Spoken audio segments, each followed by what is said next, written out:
మన ప్రభు అయిన యేసు క్రీస్తు నామములో కూడి వచ్చిన ప్రతి ఒక్కరితో వందనాలు తెలుపుకుంటూ, దేవుని యొక్క సన్నిధిలో దేవుడు మనతో ఈ దినమున మాట్లాడుతున్నాడు. ఆ మాటలు మనం శ్రద్ధగా ఆలకిద్దాం.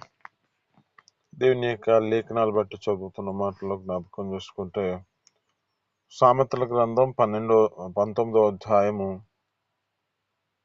15వ వచనం మనం చదువుకుందామండి.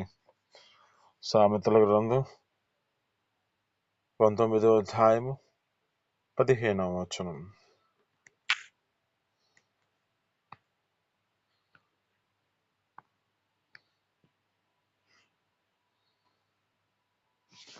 చదువుతున్నారండి?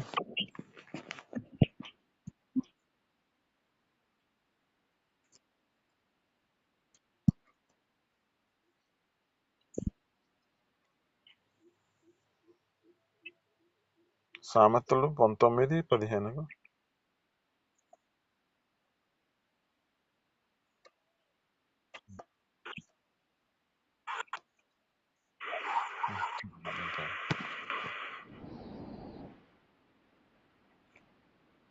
అంతేనా? సరే. ఇక్కడ జీవితంలో ఏం చేయబడుతుందంటే గాఢ నిద్ర కలుగు చేయబడుతుంది. అంటే ఇక్కడ ఉన్న మాటల్లో మనం చాలా శ్రద్ధగా ఆలకించగలిగితే, దీనిలో ఏమున్నదంటే సోమరి తను చేయవలసిన పనిని మర్చిపోయి అశ్రద్ధగా ఉండటం వలన వచ్చే శాపం. అంటే మనిషి యొక్క జీవితంలో ఏ పరిస్థితిలో ఉంటారంటే చేద్దాములే అనుకుంటూ ఉన్న స్థితిని బట్టి దానిని ఏం చేస్తున్నారంటే అశ్రద్ధ చేస్తూ ఉన్నారు. అశ్రద్ధగా నడిపించే వారి యొక్క జీవితాల్లో ఏమంటూ ఉంది అంటే, లేఖనాలు చదువుతూ ఉంటాయి, ప్రతి విషయంలో మన జీవితాలలో ఏం చేయబడాలంటే శ్రద్ధ కలిగి పని చేయగలిగిన వారిగా మార్చబడాలి. లేఖనాలు చదువుతూ ఉంటాయి, శ్రద్ధ కలిగిన వాడు ఏలుబడి చేస్తాడు అంటుంది. శ్రద్ధ కలిగిన వాడి యొక్క జీవితం ఏలుబడి చేస్తుంది అని చెబుతున్న ఈ మాటలను బట్టి జ్ఞాపకం చేసుకుంటే, ఇక్కడ ఏం చేయబడుతుంది అంటే సోమనిగా నడిపించబడుతున్న వారు ఏం చేయబడుతున్నారంటే ఆడు గాఢ నిద్ర కలుగు చేయబడుతుంది. అతడు ఏ విధమైన పరిస్థితికి వస్తున్నాడంటే, ఇంకేం కొంచెం ఇంకొంచెం పొనుకుదాం అని తన జీవితంలో ముడుచుకొని పొనుకుంటూ ఉన్నాడు. చేద్దాములే అని పరిస్థితికి వస్తున్నాడు. అందుకని ఆ వ్యక్తికి గాఢ నిద్ర కలుగు చేయబడుతున్న పరిస్థితి. ఇంకెందుకంటే తన జీవితంలో ఇక ఏ మాట తన జీవితంలో ఎక్కని స్థితిలో నడిపించబడుతున్న స్థితి కదా. అతడు ఏమాత్రము లేచిన వాడు కాకుండా ఇంకొంచెం పొనుకుందాం అని ముడుచుకుంటూ తన జీవితంలో నడిపించబడుతున్న పరిస్థితి. అయితే ఈ లేఖనాలు బట్టి చదువుతున్న మాటలను బట్టి జ్ఞాపకం చేసుకుంటే మీకు ఏం చెప్పాలని ఆశపడుతున్నానంటే, అశ్రద్ధ వల్ల ఏమొస్తుంది అంటే శాపం. ఒక లేఖనాలు చదువుదాం. అయితే మీరు చెప్పొద్దు, నేనే చదువుతాను. ఇర్మీయా గ్రంథము 48వ అధ్యాయం 10వ వచనంలో అంటాడు, అక్కడ అంటాడు, యెహోవా కార్యమును అశ్రద్ధ చేయవాడు శాపగ్రస్తుడు అంట. చూడండి, అంటే ఆయన కార్య విషయంలో తన జీవితాలు ఏం చెప్పాడంటే అశ్రద్ధ చేయవాడు శాపగ్రస్తుడు. మరి మనం కొన్ని విషయాలు మనం జ్ఞాపకం చేసుకుందాం. ఒకటి, అశ్రద్ధ దేవుని యొక్క సన్నిధిలో నడిపించబడిన స్థితిలో లేని పరిస్థితిలో ఉంటే కోల్పోయే పరిస్థితి వస్తుంది. అక్కడ దేవుని సన్నిధిని విడిచిపెట్టే పరిస్థితి వస్తుంది. మనకు తెలిసిన యొక్క మాటలను జ్ఞాపకం చేసుకుంటే, సంసోన్ గారి యొక్క జీవితం దేవుడు తన యొక్క స్థితిని బట్టి యొక్క చిన్నదాటి నుంచి ప్రత్యేకంగా ఏర్పరచుకొని తను ప్రతిష్ఠించబడిన వాడై నాజీరు చేయబడిన వాడని మనం చెప్పుకుంటూ ఉంటాం. తన యొక్క జీవితంలో చేయవలసిన కార్యములను బట్టి తల్లిదండ్రులు ఎలా ఉండాలో, ఆ యొక్క తల్లి ఏ విధమైన స్థితిలో వేటిని ముట్టుకోకూడదో అవన్నీ బోధించిన పరిస్థితి కనబడుతుంది. అయితే ఇక్కడ జ్ఞాపకం చేసుకుంటే ఈ లేఖనాలు బట్టి చదువుతున్న మాటను బట్టి అశ్రద్ధ దేవుని యొక్క సన్నిధిలో నుంచి కోల్పోయే పరిస్థితి. అంటే తను నడిపించబడాల్సిన దేవుని యొక్క సన్నిధిలో తను ఏ విధమైన పరిస్థితికి వచ్చాడు అంటే ఏ విధమైన స్థితిలో తన జీవితాన్ని నడిపించుకోవలసిన వాడు ఏ పరిస్థితిలో ఉన్నాడు అంటే తను లోక సంబంధమైన ఆశల చేత దేవుని యొక్క మాటను తన జీవితంలో అశ్రద్ధ చేస్తున్న పని. ఎందుకు పిలుచుకున్నాడు దేవుడు? ఎందుకు ప్రత్యేకమైన వాడిగా తన జీవితాల్లో ఏర్పరచుకొని ప్రతిష్ఠించుకొని ఆ యొక్క నాచీరు చేయబడిన వ్యక్తిగా కనపడుతున్న స్థితిలో జ్ఞాపకం చేసుకుంటే ఎందుకు ఈ విధమైన స్థితిలో ఉండాలి అంటే ఆ ప్రజలకు ఆశీర్వాదకరమైన వాడిగా మార్చబడతాడని, ఆ యొక్క ప్రజలను కాపాడుతూ వారిని రక్షిస్తూ నడిపించబడుతున్న వాడిగా ఉంటాడని కదా దేవుడు ఆయనకు ఉన్నతమైన స్థితికి తీసుకొచ్చింది ఆయన్ని. మరి ఇప్పుడు ఆయన ఏం చేస్తున్నాడు అంటే తన జీవితంలో దేవుని యొక్క సన్నిధిని నిర్లక్ష్యపరుచుకుంటున్న స్థితి. దేవుని యొక్క ఆ యొక్క వ్యక్తి నిర్లక్ష్యపరుచుకొని ఇప్పుడు ఏం చేస్తున్నాడంటే తన ఇష్టానుసారమైన జీవితాన్ని నడిపించుకుంటున్నాడు. ఇప్పుడు ఇతనిలో ఏమొచ్చింది? శ్రద్ధ లేదు, అశ్రద్ధ వచ్చింది. ఏ పరిస్థితికి వెళ్తుంది? అక్కడ జ్ఞాపకం చేసుకుంటే దేవుని యొక్క సన్నిధిలో ఆ యొక్క వ్యక్తిని విడిచిపెట్టాడు, యెహోవా ఎడబాసెను అని చూస్తుంది. ఈ యొక్క యెహోవా ఎడబాసిన పరిస్థితిలో ఇతని పరిస్థితి ఏమైపోయింది అంటే శత్రువు చేతికి అప్పగించబడింది. నీతో మాట్లాడుతున్న మాటను బట్టి దేవుని యొక్క సంకల్పము నీ పట్ల ఆయన ఒక ఉద్దేశం కలిగి ఉంటే ఆ ఉద్దేశాన్ని నెరవేర్చడానికి దేవుని సన్నిధిలో శ్రద్ధ కలిగి నడిపించబడుతున్న స్థితి ఉందా? ఆయన నిన్ను పిలుచుకున్న పిలుపును బట్టి ఆ పిలుపునకు నీ జీవితంలో విధేయతను చూపిస్తూ ఆ శ్రద్ధ కలిగి ప్రతి విషయంలో నీవు దేవునికి ప్రతిష్ఠించిన వారివని, దేవుడు ప్రత్యేకమైన పిలుపు చేత నువ్వు పిలువబడ్డావని, దేవుడు నిన్ను ఒక ఉన్నతమైన స్థితిలో ఆశ్చర్యకరమైన తన వెలుగులోనికి పిలుచుకున్నాడని నువ్వు గ్రహించగలుగుతున్నావా? లేదులే అని ఆ యొక్క గ్రహించలేని పరిస్థితిలో ఉండి నీ జీవితంలో నీ ఇష్టానుసారమైన జీవితాన్ని నడిపించబడుతూ దేవుని యొక్క మార్గాన్ని పక్కన పెట్టేసి నీ జీవితాన్ని నడిపించుకుంటున్న స్థితిలో ఉన్నావా? ఇక్కడ సంసోను గారి యొక్క జీవితం జ్ఞాపకం చేసుకుంటే ప్రతిష్ఠించబడిన నాజీరు చేయబడినాడు అని చెబుతుంది. ఇంతగా నాజీరు చేయబడిన వాడు చిన్ననాటి నుంచి బాల్యము నుంచి దేవుని యొక్క సన్నిధిలో ఆ యొక్క వ్యక్తి పుట్టక మునుపే దేవుడు ఎరిగిన దేవుడు కనుక ఆ యొక్క స్థితిని బట్టి తన యొక్క సంకల్పము నెరవేర్చడానికి ఆయన ఉద్దేశిస్తే ఇప్పుడు ఏ పరిస్థితికి వెళ్ళింది? అశ్రద్ధ తన జీవితంలో ఏ పరిస్థితికి వచ్చింది? శత్రువు చేతికి అప్పగించబడిన పరిస్థితి, శత్రువేమో తన కన్నులను పీకిన పరిస్థితి, ఇప్పుడు గుడ్డివాడిగా ఉన్న పరిస్థితిలో ఇప్పుడు ఏం చేపట్టాడు అంటే శత్రువు చేతిలో హేళన చేయబడుతున్న పరిస్థితి. నీతో మాట్లాడుతున్న మాటను బట్టి దేవుడు నీ పట్ల ఉద్దేశించిన ఆ సంకల్పం నెరవేర్చబడాలంటే ఆ దేవుని సన్నిధిలో నువ్వు నిలకడగా నడిపించబడుతున్న స్థితిలో ఉన్నావా?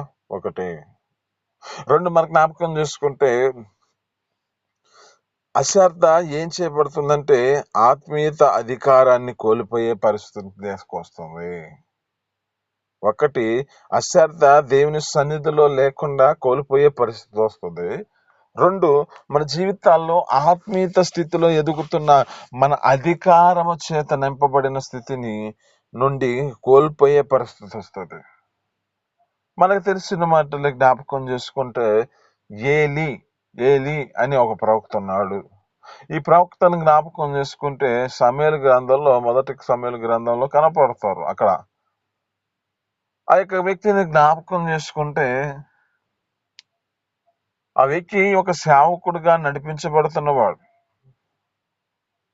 సేవకుడిగా నడిపించబడుతున్నవాడు ఏ స్థితిలో ఉన్న స్థితిని బట్టి జ్ఞాపకం చేసుకుంటే అతడు ఏం చేశాడు? తనకి ఒక మాటలు వినపడుతున్నాయి, కానీ అతను ఏంటంటే అశ్రద్ధగా నడిపించబడుతున్న స్థితి. ఇక్కడ ఆత్మీయత జీవితంలో అధికారాన్ని కోల్పోయిన పరిస్థితి ఎందుకు వస్తుంది అంటే వారికి ఉన్న ఆ యొక్క ఆత్మీయ అనుభవంలో ఒక ఉన్నతమైన అధికారం చేత దేవుడు నిలబెట్టుకున్నాడు. అంటే వారి స్థితిని బట్టి వారి యొక్క జీవితాల్లో దేవుడిచ్చిన వరం అది, దేవుడిచ్చిన యొక్క ఆశీర్వాదం అది, దేవుడిచ్చిన దేవుడు యొక్క సంకల్పంలో ఒక ఘనతకు కారణమైన స్థితిలో అధికారాన్ని ఇచ్చిన వాడు. మరి ఈ అధికారాన్ని ఏం చేస్తున్నావు? ఇక్కడ ఏలి ఏం చేస్తున్నాడు? దేవుని సేవకుడిగా పిలువబడుతున్న అధికారం చేత నింపబడిన వాడు, ఆత్మీయత స్థితిలో అధికారం చేత దేవుని సన్నిధిలో ఉన్నవాడు. ఇప్పుడు ఏం చేస్తున్నాడు? తన కుమారుల యొక్క జీవితాల్లో ఏం చేస్తున్నాడంటే, పాపము చేస్తే పాపమును ఖండించలేని పరిస్థితుల్లో అశ్రద్ధతో నడిపించబడుతున్నారు.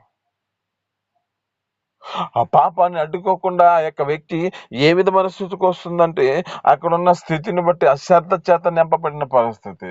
ఇప్పుడు దీనికి పరిమాణం ఏమిటి అంటే, ఆ దేవుని యొక్క సన్నిధిలో నుంచి వెలివేయబడిన పరిస్థితి. ఆ యొక్క వ్యక్తి ఆ యొక్క జ్ఞాపకం చేసుకుంటే, వారి కుమారుల యొక్క జీవితాల్లో ఏ విధమైన పరిస్థితికి వచ్చారు?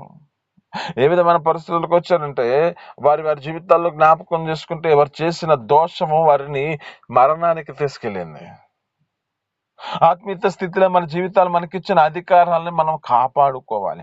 మనకు ఒక స్థితిమైన బట్టి ఆ యొక్క దేవుని సన్నిధిలో మనకిచ్చిన ఒక్కొక్క పదవులను బట్టి జ్ఞాపకం చేసుకుంటే, ఆ పదవులు మన జీవితాలు ఏం చేయబడాలంటే, ఆత్మీయత స్థితిలో మనం ఎదుగుతూ నడిపించబడుతూ మనల్ని మనకు కలిగిన కుమారుల్ని కూడా కుమార్తెలు కూడా మనం నడిపించే స్థితిలోనికి రావాలి. ఆమేన్.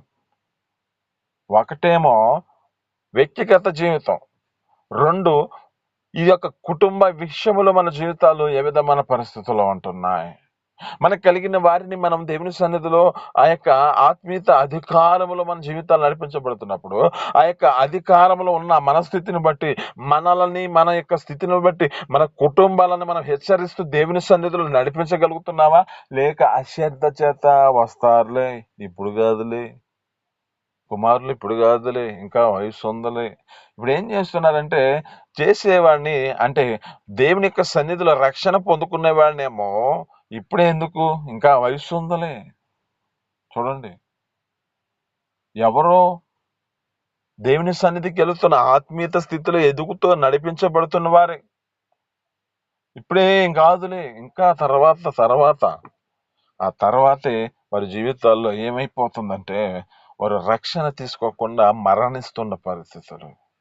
చాలా జాగ్రత్త. ఈ విషయంలో మనం చాలా జాగ్రత్తగా ఉండాలి. దేవుని యొక్క సన్నిధిలో మనం చేయవలసిన, దేవుడు మనకి ఇచ్చిన ఆ యొక్క ఆత్మీయత అధికారములు మనం జీవితాలలో ఇచ్చిన ఆ స్థితిని బట్టి మన కుటుంబాన్ని ఏ విధమైన స్థితిలోనికి తీసుకొస్తున్నాం, అది మన ద్వారా కలుగుతున్నది. ఒకటి, వ్యక్తిగత జీవితంలో నీవు ఆ దేవుని సన్నిధిలో నుంచి కోల్పోయబడకుండా నీవేం చేయబడాలంటే, ఆయన నీకు ఇచ్చిన యొక్క నాజీరు చేయబడి ప్రత్యేకంగా పిలువబడిన నీ స్థితిని గుర్తు చేసుకో. నిన్ను పిలిచిన పిలుపును ఏమాత్రం మర్చిపోవద్దు. 2, నీ జీవితంలో నీ కలిగిన ఆత్మీయత అధికారములో నీ స్థితిని బట్టి నీ యొక్క కుటుంబాన్ని నువ్వు రక్షించుకునే విధంగా మార్చబడుతున్నావా? లేక ఆ కుటుంబాన్ని ఇప్పుడే కాదులే అని, వయసు ఇంకా రావాలి అని దేవుని యొక్క సన్నిధిలో నీకు ఇచ్చిన కుమారులే కానీ కుమారులను కానీ నువ్వు హెచ్చరించకుండా నడిపించబడుతున్న పరిస్థితి. ఇది నువ్వు నీతో మాట్లాడుతున్న మాట. ఎలాంటి స్థితిలో ఉన్నా మన జీవితాలు, దేవుడిచ్చిన మనకిచ్చిన ఈ యొక్క అధికారం, ఆత్మీయత అధికారాన్ని మనం కోల్పోకుండా మన జీవితాలు ఏం చేయబడాలంటే, ఆత్మీయత స్థితిలోనికి మన యొక్క కుమార్తెలను మనం నడిపించుకోవాలి. ఇప్పుడు మనం వీరినే నడిపించలేని పరిస్థితిలో ఉంటే, ఇక బయట వారిని మనం ఏమి నడిపిస్తాం? ఆ దేవుని యొక్క సన్నిధికి వచ్చిన మన జీవితాలే బడవలసిన వారమే, నడిపించబడలేని పరిస్థితుల్లోకి వస్తే, ఆ కుమార్తెలను మనం నడిపించుకోలేని పరిస్థితుల్లోకి వస్తే, మరి ఇంకా ఏ పరిస్థితిలో ఉంటాం? ఇంకా బయట వారిని మనం ఎలా పిలుస్తగలుగుతాం? చూడండి, 3, దేవుడిచ్చిన వాగ్దానాన్ని కోల్పోయే స్థితిలోనికి పోకూడదు. తండ్రి మనల పట్ల ఏం కలిగి ఉన్నాడు? మనల్ని పిలుచుకున్నది ఎందుకు పిలుచుకున్నాడు అంటే, ఆశీర్వాదకరమైన స్థితిలోనికి వచ్చినట్లుగా. ఈ యొక్క ఆశీర్వాదకరమైన స్థితిలోనికి మన జీవితాలు నడిపించబడవలసిన స్థితిలో మన జీవితాలు ఏ విధమైన స్థితి అంటే, మనకి ఆశీర్వాదకరంగా మనల్ని ఉండటానికి మనం పిలుచుకున్నాడు అంటున్నాం.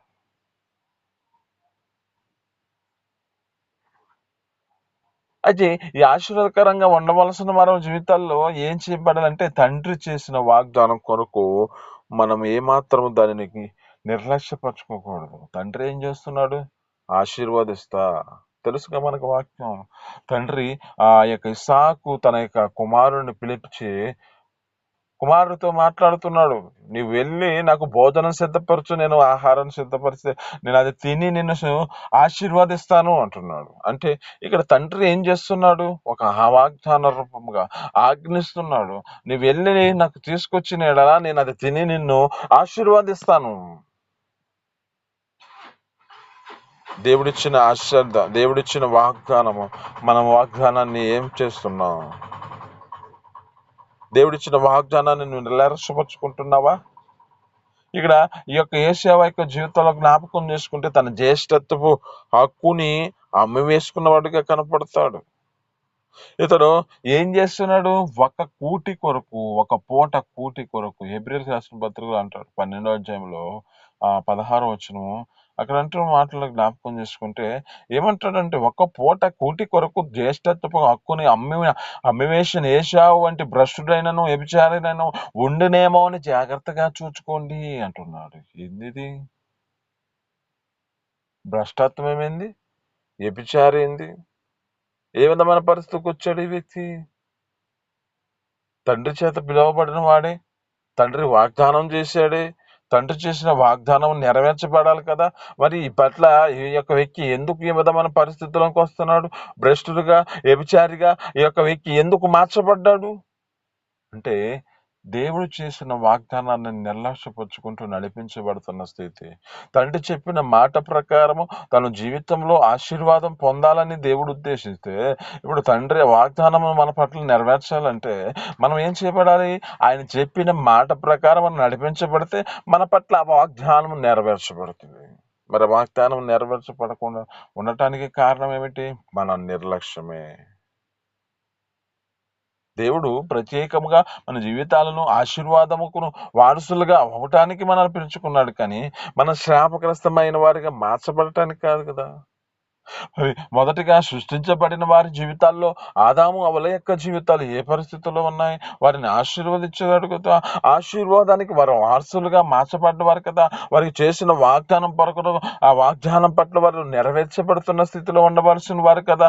ఇప్పుడు ఏ పరిస్థితికి వచ్చారు అంటే, వారి జీవితాలలో అశ్రద్ధ వల్ల వారి స్థితిని బట్టి ఏ పరిస్థితికి వచ్చింది?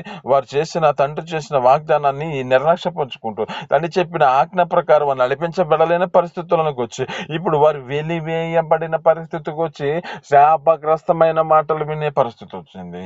అమ్మా, నీవు గర్భము తరిచి ప్రసవ వేదనతో పిల్లల్ని కంటావు. అయ్యా, నీవు నీ యొక్క చెమట రక్తముగా మార్చబడి నువ్వంతగా ప్రయాసపడి నువ్వు తింటావు. గచ్చ పొదలలో, ముళ్ళ పొదలలో మొలిచిన వాటిని తింటావు. చూడండి, ఏ పరిస్థితుల్లో ఉన్నవారు ఏ విధంగా వారి జీవితాలు ఆశీర్వదించాడు. మరి ఫలించండి, అభివృద్ధి పొందని, విస్తరించండి, భూమిని నిండించండి, దానిని లోపరుచుకొని దానిని ఏలండి అని చెప్పాడు కదా. మరి చూడండి, నీవు నీ జీవితంలో తండ్రి చేస్తున్న వాగ్దానాన్ని నిర్లక్ష్యపరుచుకుంటున్నావేమో. ఒకటి, నీ వ్యక్తిగతమైన జీవితంలో దేవుని సన్నిధిలో ఉన్న నీ స్థితిని బట్టి, దేవుని యొక్క సన్నిధిలో ఉన్న నీ జీవితంలో లోక సంబంధమైన కోరిక ఏమైనా నిన్ను అశ్రద్ధ చేసే పరిస్థితి వస్తుందేమో. దేవుని యొక్క సన్నిధిలో ఉన్న నీ జీవితంలో ఆత్మీయత అధికారముల చేత నడిపించబడుతున్న స్థితిలో నీ జీవితం ఉండగా, నీ కుటుంబాన్ని నీ జీవితంలో నడిపించడానికి అశ్రద్ధ చేస్తున్నావేమో. 3, నీ జీవితంలో తండ్రి చేసిన వాగ్దానాన్ని నెరవేర్చలేని పరిస్థితుల్లో నడిపించబడుతున్నావేమో. తండ్రి నీకు ఇచ్చిన వాగ్దానాన్ని దేవుని సన్నిధిలో ఏమాత్రం దానిని తునీకరించు పరిస్థితుల్లో ఉన్నావేమో. చాలా జాగ్రత్తగా గమనించు. ఏశావు ఆ తర్వాత ఆశీర్వాదం పొందుకొని ఎంతగానో శ్రద్ధగాను కన్నీళ్లతో విడిచి వెతికితే అది అతడు విసర్జింపబడినని మీరు ఎరుగుదురు కదా అంటున్నాడు. మన జీవితాల్లో తెలుసు కదా, ఆదాము అవుల యొక్క జీవితాల్లో కూడా ఏ పరిస్థితుల్లోకి వచ్చాయో, తండ్రి చెప్పిన మాట ప్రకారం నడిపించబడలేని పరిస్థితుల్లో ఆజ్ఞ అతిక్రమించి వారి జీవితాల్లో పాపాన్ని తీసుకొచ్చి ఆ పాపం వారి జీవితాలలో శాపగ్రస్తమైన పరిస్థితి తీసుకెళ్ళింది కదా. మరి దినం నీతో మాట్లాడుతున్న మాటలు బట్టి ఈ 3 అనుభవాలు మన జీవితాలలో ఏ విధమైన స్థితిలో ఉన్నామో గుర్తు చేసుకుంటూ, ఈ మాటలు మీ వినికిడిలో దీవించి ఫలించును గాక. కొన్ని విషయాలను రేపటి దినం మాట్లాడుకుందాం. చిన్ని ప్రార్థన. పరిశుద్ధుడా, జీవాధిపతి, ఆశ్చర్యకరుడా, మహోన్నతుడానికి స్తోత్రాలు తండ్రి. వ్యాపారమైన ప్రేమ చేత ఈ దినమున మాతో మాట్లాడుతున్న మాటలు బట్టిన స్తోత్రాలు అయ్యా, సోమరితనము మా జీవితాల్లో గాఢ నిద్ర కలుగు చేస్తుంది. సోమనికి నిదర్శనము అశ్రద్ధ అంటున్నాం. అశ్రద్ధ వల్ల వచ్చేది శాపం అంటున్నాం. ఈ శాపం వల్ల వచ్చేది జీవితంలో తమ యొక్క స్థితిని బట్టి మరణకరమైన పరిస్థితికి వెళ్ళే స్థితిని వస్తుంది అంటున్నాం. అయ్యా, మా జీవితాలను బట్టి అయ్యా, వ్యక్తిగత మా జీవితం ఎలాగుంది, మీరు పిలిపించిన పిలుపుని బట్టి మేము ఇశ్రాయేలు ప్రజలకి ఒక రక్షణకరమైన వారిగా, దేవుని ప్రజలకి ఒక ఆశీర్వాదకరమైన వారిగా ఉండాలని మీరు ప్రత్యేక రీతిలో మమ్మల్ని చీకటిలో నుంచి మీ యొక్క ఆశ్చర్యకరమైన వెలుగులోనికి పిలుచుకున్నారు. ఆ యొక్క వెలుగులో పిలువబడిన మా జీవితాలు మీ సన్నిధిలో మేము నిర్లక్ష్యపరుచుకుంటున్నాం. మేము శరీర కోరికల చేత, శరీరం లోక ఆశల చేత మా జీవితాలు ఏమైనా ఆ విధమైన పరిస్థితులు ఉన్నాయో అయ్యా, జ్ఞాపకం చేసుకోండి. అట్టుగా ఉండక మా జీవితాలు నీ సన్నిధిలో అయ్యా, నీ సన్నిధిలో మేము కోల్పోయే స్థితిలో ఉండకుండా, నీ సన్నిధిలో మేము నిర్లక్ష్యపరచకుండా నీ సన్నిధిలో గడిపే కృపను మాకు దయచేయండి. అలాగైనా తండ్రి, ఆత్మీయత అధికారంలో మా జీవితాలు నడిపించబడుతున్న స్థితిని బట్టి మా కుటుంబాన్ని మేము నడిపించుకునే వారుగా ఉంటున్నామో లేదు, మా కుమారులను కుమార్తెలు మేము హెచ్చరిస్తూ నీ సన్నిధానికి తీసుకొచ్చేవారుగా ఉంటున్నామో లేదో అయ్యా, మా తండ్రి మాటలు బట్టి నీ స్తోత్రాలు. మేము అశ్రద్ధ చేయక మా కుమారులను కుమార్తెలే కానీ ఎవరినైనాను మా జీవన తండ్రి, వారిని మేము నీ సన్నిధి తీసుకొచ్చే కృపను మాకు దయచేయమని. అలాగనే తండ్రి, మీరు చేసిన వాగ్దానాన్ని మేము నెరవేర్చలేని పరిస్థితిలో ఉన్నాను. నీవు చేసే వాగ్దానాన్ని మేము అశ్రద్ధ చేస్తూ మా జీవితాలు శాపగ్రస్తమైన పరిస్థితికి వెళ్తుందేమో. ఇస్సాకు పట్ల నా తండ్రి, యాసావును నా తండ్రి ఎంతగా ఆశీర్వదించాలని ఆశపడితే అయా, దానికి నా తండ్రి తన జీవితాల్లో అశ్రద్ధ వల్ల భ్రష్టుడుగాను వ్యభిచారిగా మార్చబడి తన జీవితాల్లో అయా నా తండ్రి ఎంతగా ఆశీర్వాదం పొందుకోవాలని ఎతికినా దొరకలేదని చెబుతున్నాం. అయా, అట్టిగా మా జీవితాలు ఉండకుండా నీ సన్నిధిలో మీరు చెప్పిన వాగ్దానం పట్ల, మీరు చెప్పిన ఆజ్ఞ ప్రకారంగా మేము అనుసరించి నడిపించబడి ఆ నిత్య జవార్థమైన పరలోక రాజ్యానికి సిద్ధపాటు కలిగి ఉండే కృపను మాకు దయచేయమని యేసు పరిశుద్ధ నామమున పొందుకొని చూస్తున్నాం తండ్రి. ఆమేన్.